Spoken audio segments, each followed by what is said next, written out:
Hello everyone, welcome back to my YouTube channel. आज हम जो पढ़ने वाले हैं एमपीपीएससी प्री के लिए वह है यूनिट 10 और यूनिट 10 में हम पढ़ रहे हैं आयोग। और आयोग में ये हमारा तीसरा लेक्चर है और यू कैन से दैट कि संघ लोक सेवा तीसरा अध्याय है जिसका नाम है संघ लोक सेवा आयोग। ओके, तो इसके बाद संघ लोक सेवा आयोग, जिसको हम बेसिकली जानते किससे हैं, यूपीएससी या फिर यूनियन पब्लिक सर्विस कमीशन। अब इसमें सबसे पहले हम देखेंगे क्या बैकग्राउंड, इसका बैकग्राउंड क्या है या फिर जिसको बोला जाता है पृष्ठभूमि। थोड़ा सा इसकी हिस्ट्री पे जाएंगे कि आखिर संघ लोक सेवा आयोग कब बना, कैसे बना और इसके क्या क्या कार्य रहे और किन किन कब इसमें मुख्य परीक्षा का को ऐड किया गया, कब इसमें इंटरव्यू को ऐड किया गया। इस टाइप के क्वेश्चंस भी हम इसमें देखेंगे।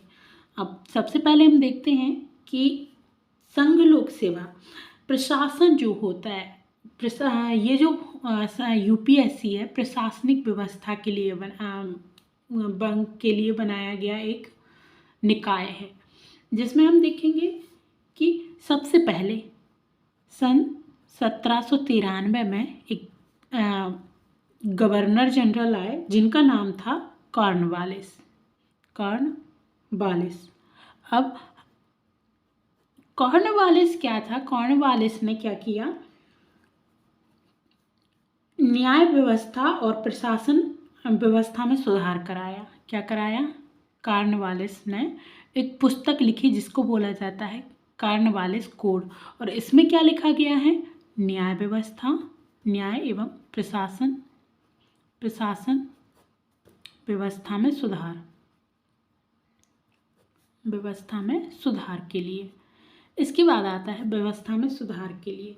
अब इसके बाद जो कॉर्नवालिस हैं, हमेशा याद रखिएगा कि कॉर्नवालिस को क्या नाम से जाना जाता है, तो भारत में सिविल सेवा का जनक कहा जाता है। भारत में सिविल सेवा का जनक भारत में सिविल सेवा का जनक किसे कहा जाता है, तो लॉर्ड कॉर्नवालिस को कहा जाता है। और 1793 में इन्होंने एक बुक लिखी जिसका नाम है कॉर्नवालिस कोड, और उसमें क्या लिखा गया है, न्याय प्रशासन व्यवस्था में सुधार के कुछ सिद्धांत दिए गए हैं।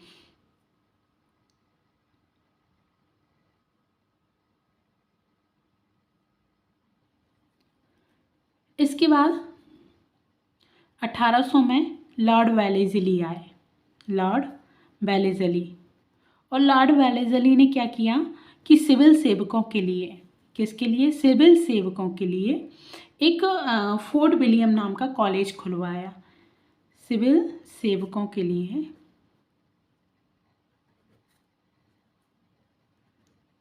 एक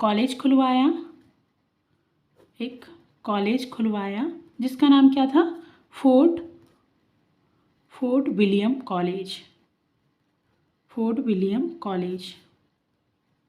लेकिन ये कॉलेज क्या हो गया, बाद में क्या हो गया था, बंद हो गया। इसके बाद 1806 में एक और कॉलेज की स्थापना हुई जिसका नाम था सेंट हेलिवरी कॉलेज। कब हुई, 1806 में।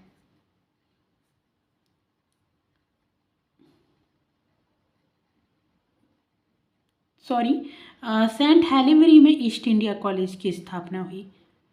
सेंट हेलिवरी में, अब ये सेंट हेलिवरी कहाँ पर है, तो इंग्लैंड में है। तो इंग्लैंड के हेलिवरी में किसकी कॉलेज की स्थापना हुई, ईस्ट इंडिया कॉलेज की।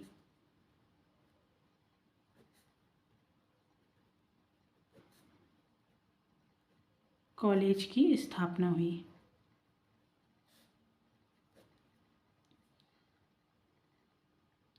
इसके बाद 1854 में एक व्यक्ति आए जिनका नाम था लॉर्ड मैकाले। और लॉर्ड मैकाले हम जानते हैं कि जो अंग्रेज़ी शिक्षा थी जिनको अंग्रेज़ी शिक्षा को अनिवार्य किसने किया था? लॉर्ड मैकाले ने ही किया था। तो उन्होंने ही क्या किया था, 1853 में एक चार्टर आया।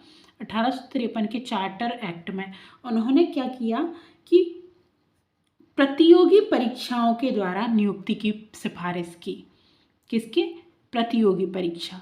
अगर आपसे पूछा जाता है कि जो कंपटीशन एग्ज़ाम है उनकी शुरुआत कहाँ से हुई थी, तो वो 1854 में लॉर्ड मैकाले आए, जिन्होंने 1853 के चार्टर में क्या लिखा, प्रतियोगी परीक्षा के द्वारा ही अब क्या की जाए, नियुक्ति की जाए, द्वारा नियुक्ति की सिफारिश की, नियुक्ति की सिफारिश। इसके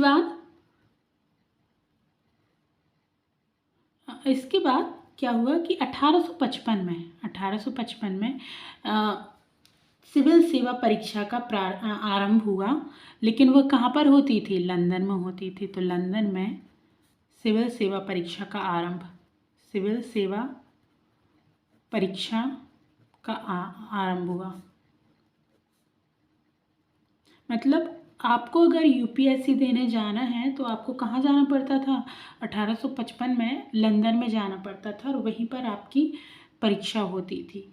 और इसमें क्या था कि इसमें एक प्रावधान था कि आपकी मिनिमम एज कितनी होनी चाहिए? 19, एंड मैक्सिमम जो एज क्राइटेरिया था वह था 23 ईयर। देन इसके बाद अब सबसे पहले भारत में एक क्वेश्चन यहाँ से भी बन सकता है कि सबसे पहले सबसे पहले भारतीय कौन है जिन्होंने सिविल सेवा परीक्षा पास की? तो पहले भारतीय हैं रविन्द्रनाथ टैगोर के भाई सत्येंद्रनाथ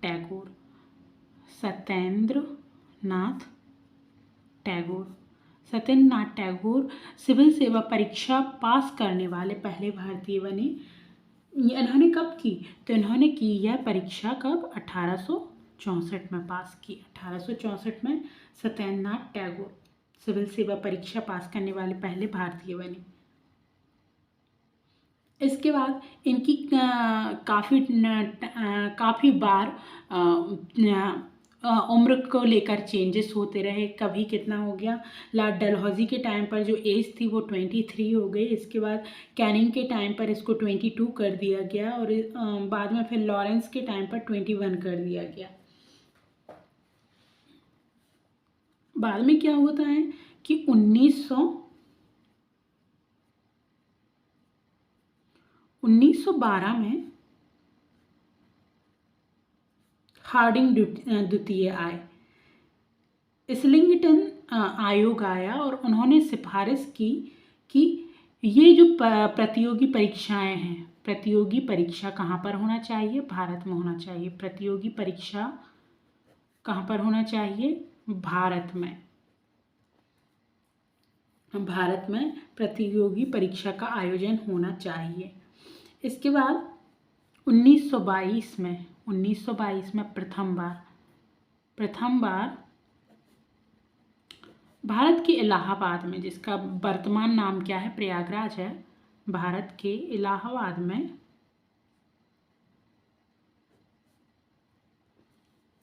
प्रथम बार भारत के इलाहाबाद में इस परीक्षा का आयोजन हुआ। क्या हुआ? परीक्षा का आयोजन।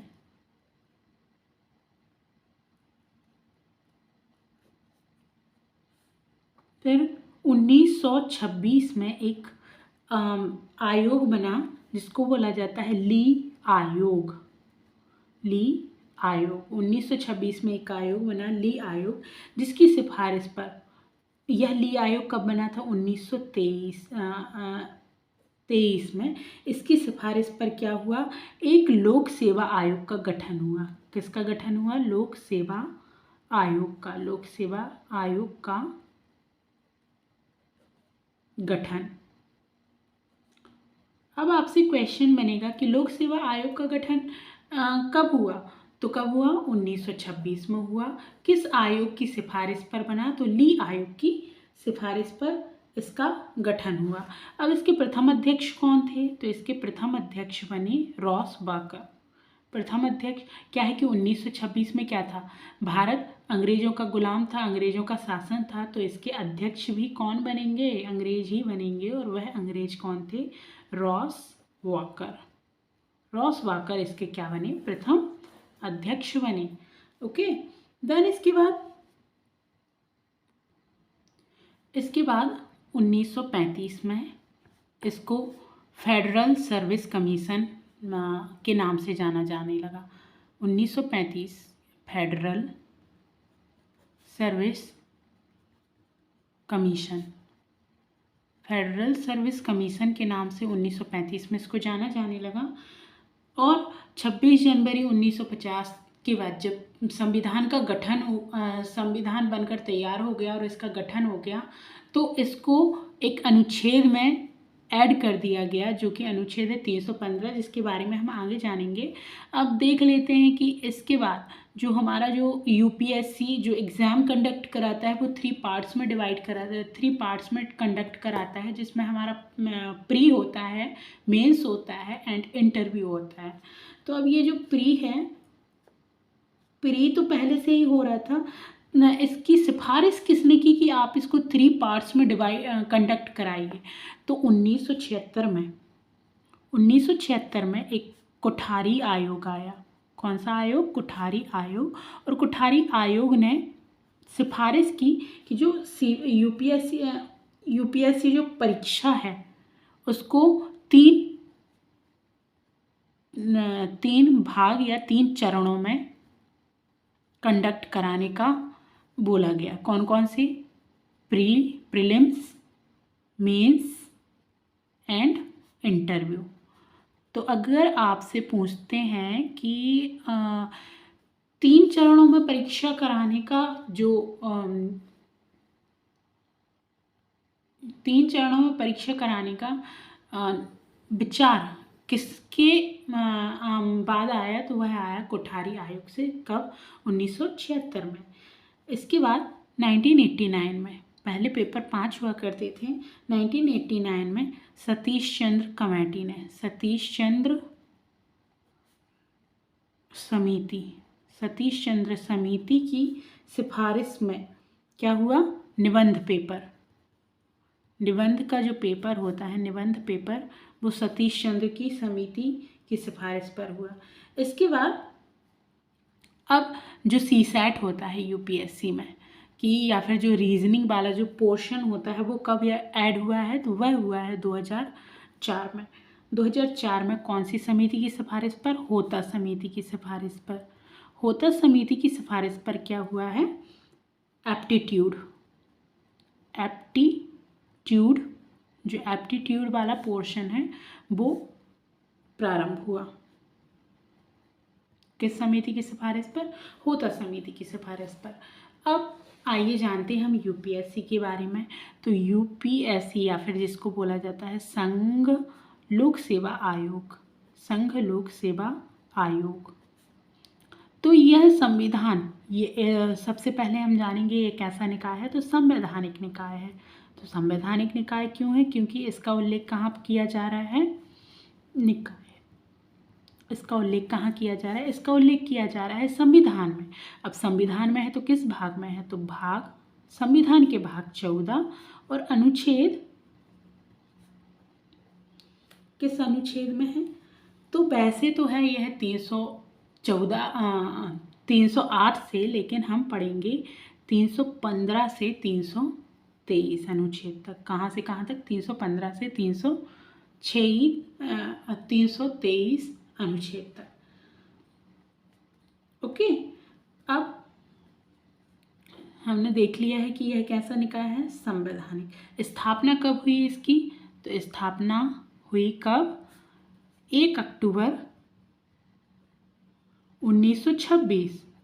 कौन सा आयोग था, ली आयोग की सिफारिश पर इसकी स्थापना हुई है। ठीक है, इसका मुख्यालय कहाँ पर है, तो मुख्यालय, यूपीएससी का मुख्यालय हम सभी को मालूम है कहाँ पर है, नई दिल्ली में है। कहाँ पर है, नई दिल्ली में है। नई दिल्ली में भी कहाँ पर, तो लिख सकते हैं हम शाहजहां रोड, शाहजहां रोड, नई दिल्ली में इसका मुख्यालय है। अब इसके प्रथम प्रमुख कौन थे? तो प्रथम प्रमुख थे इसके रॉस वॉकर। अब यह तो थे कौन? अंग्रेज थे यह।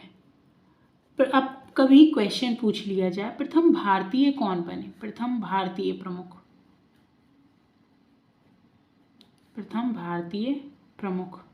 तो प्रथम जो भारतीय प्रमुख थे वह थे H.K. कृपलानी। कौन थे? H.K. कृपलानी। इसके बाद वर्तमान में कौन है? तो वर्तमान में है मनोज सोनी वर्तमान प्रमुख है इसके।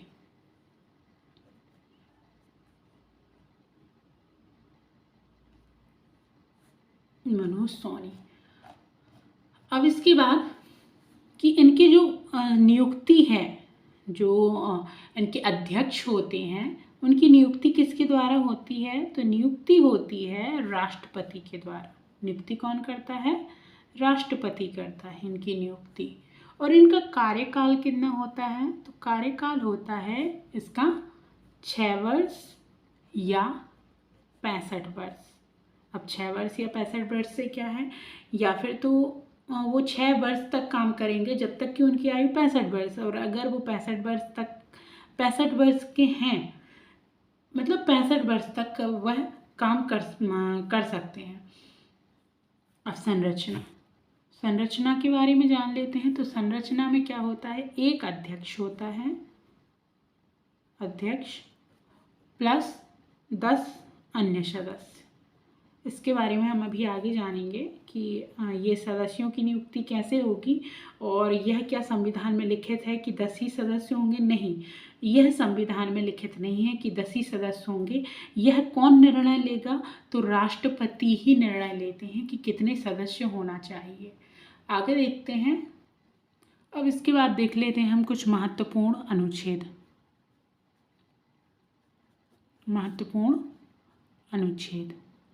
तो महत्वपूर्ण अनुच्छेद कौन कौन से हैं? तो सबसे पहला हमारा है अनुच्छेद 312। अनुच्छेद 312 या फिर आर्टिकल 312। इसमें क्या दिया गया है? इसमें लिखा गया है अखिल भारतीय सेवाओं के बारे में। अखिल भारतीय सेवाओं का प्रावधान किस अनुच्छेद में है? सेवाएं, जिसको हम क्या बोल सकते हैं? All India services.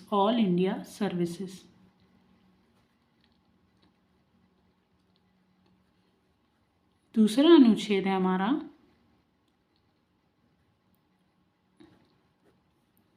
315। अनुच्छेद 315 में क्या है? अनुच्छेद 315 में है लोक सेवा आयोग की स्थापना। क्या है? लोक सेवा आयोग की स्थापना। लोक सेवा आयोग की स्थापना।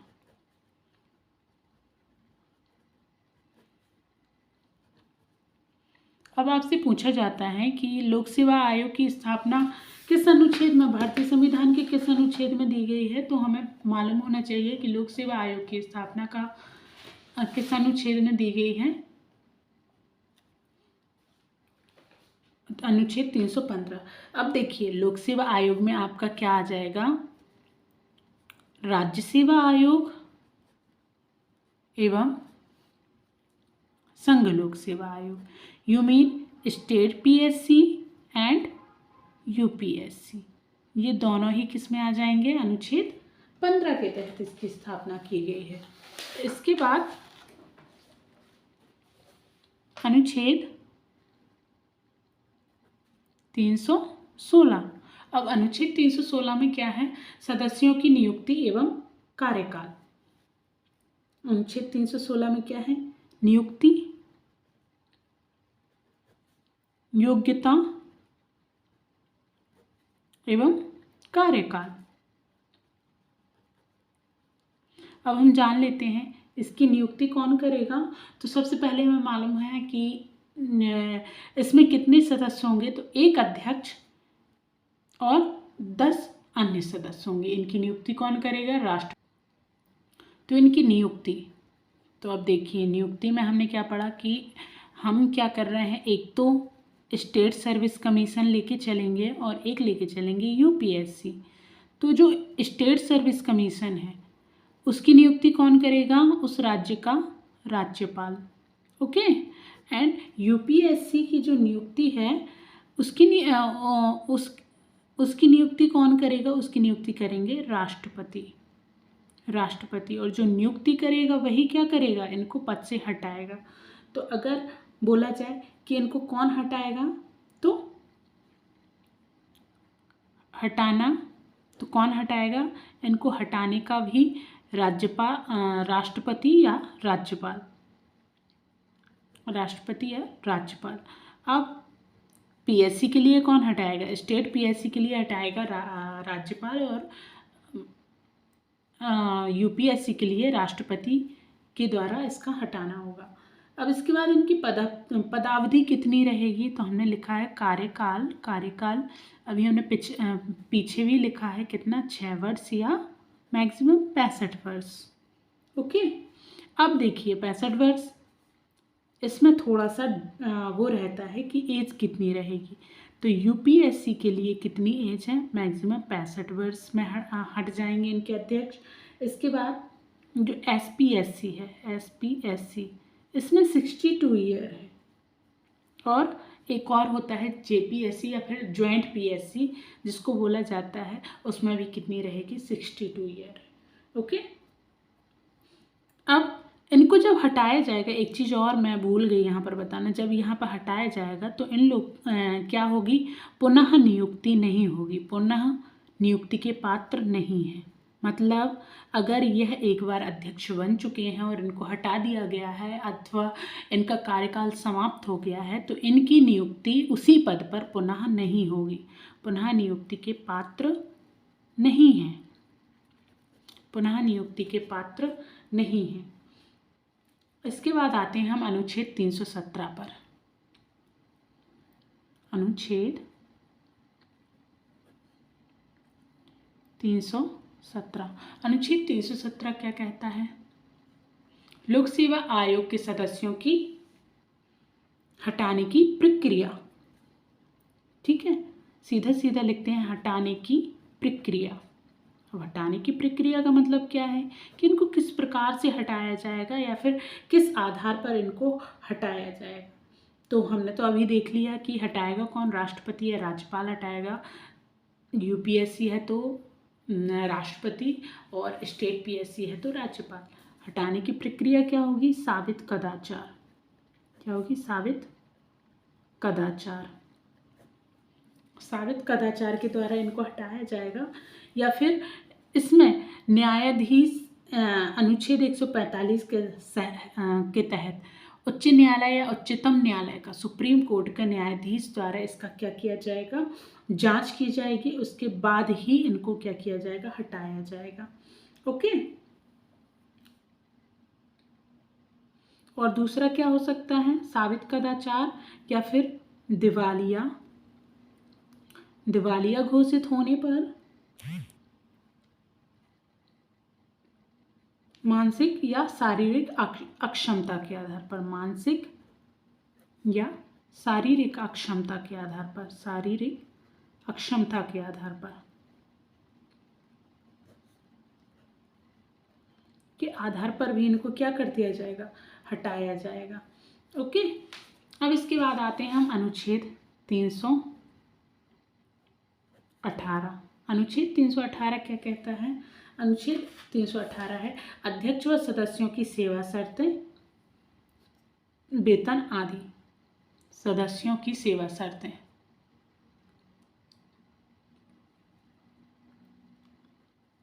व अध्यक्षों की सेवा शर्तें, सेवा शर्तें या फिर वेतन।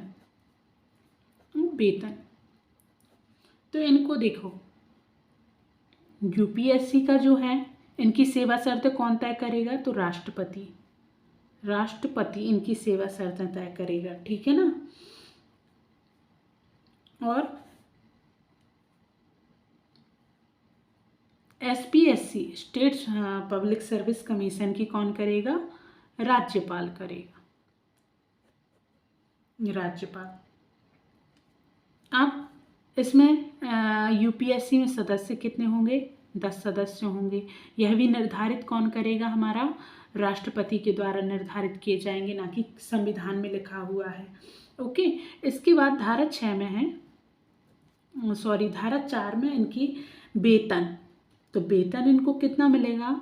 तो यूपीएससी के अध्यक्ष को मिलेगा 2.5 लाख एंड पीएससी जो सदस्य रहेंगे उनके लिए मिलेगा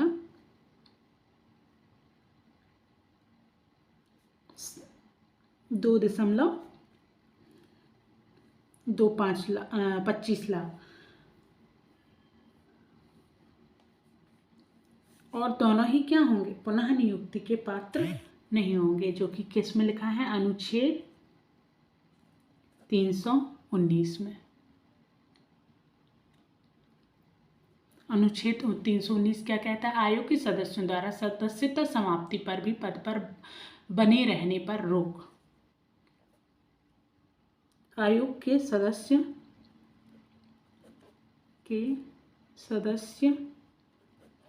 और अध्यक्ष की पुनः नियुक्ति। तो क्या अध्यक्ष की और सदस्य की पुनः नियुक्ति उसी पद पर होगी? नहीं, उसी पद पर नहीं होगी, उस जगह पर नहीं होगी।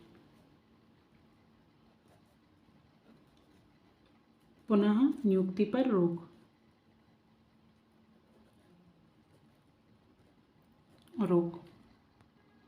अनुच्छेद 320 क्या कहता है? लोक सेवा आयोग के कार्य। लोक सेवा आयोग के कार्य किस में दिया गया है? अनुच्छेद 320 में।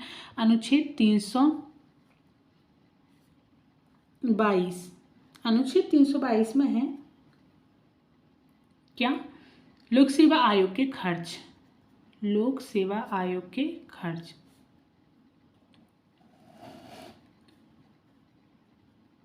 आयोग के खर्च। खर्च मतलब कि लोक सेवा आयोग के जो भी खर्च होंगे, जो भी वेतन दिया जाएगा, वह कहाँ से दिया जाएगा? संचित निधि से। संचित निधि से। संचित निधि से इनका खर्च और वेतन दिया जाएगा। इसके बाद आते हैं हम अनुच्छेद 323 पर। तो अनुच्छेद 323 क्या है? कि लोक सेवा आयोग की जो रिपोर्ट है वो किसको दी जाएंगी? तो राष्ट्रपति को सौंपी जाएंगी। लोक सेवा आयोग की रिपोर्ट, या फिर जिसको बोला जाता है प्रतिवेदन, यह किस उसमें दिया गया है? कौन से अनुच्छेद में? तो अनुच्छेद 323 में दिया गया है। इसके बाद जानते हैं अब इनके कार्य। आखिर लोक सेवा आयोग के कार्य क्या क्या हैं?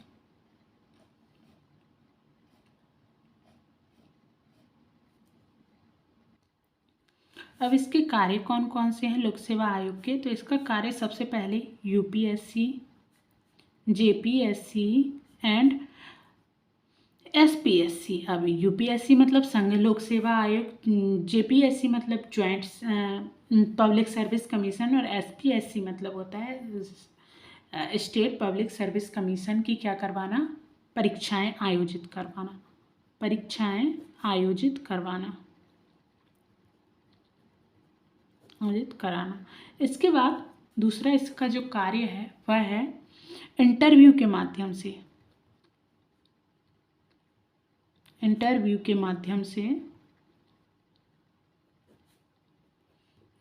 से सीधे नियुक्ति। सीधे क्या करना? सीधे नियुक्ति। कुछ पेपर्स होते हैं जिनमें डायरेक्ट इंटरव्यू होता है, देन ज्वाइनिंग हो जाती है। इसके बाद आता है कि पदोन्नति, रिज्वाइनिंग के संबंध में अधिकारी नियुक्त करना। ओके, तो ये हमारा था क्या? यूपीएससी संघ लोक सेवा आयोग, जो कि मध्य प्रदेश का एक कमीशन दिया गया है, जो कि आपके इससे क्वेश्चन बन सकते हैं एमपीपीएससी 2024 में। उसके लिए एक छोटी सी कोशिश। If you like our videos then please subscribe, share and like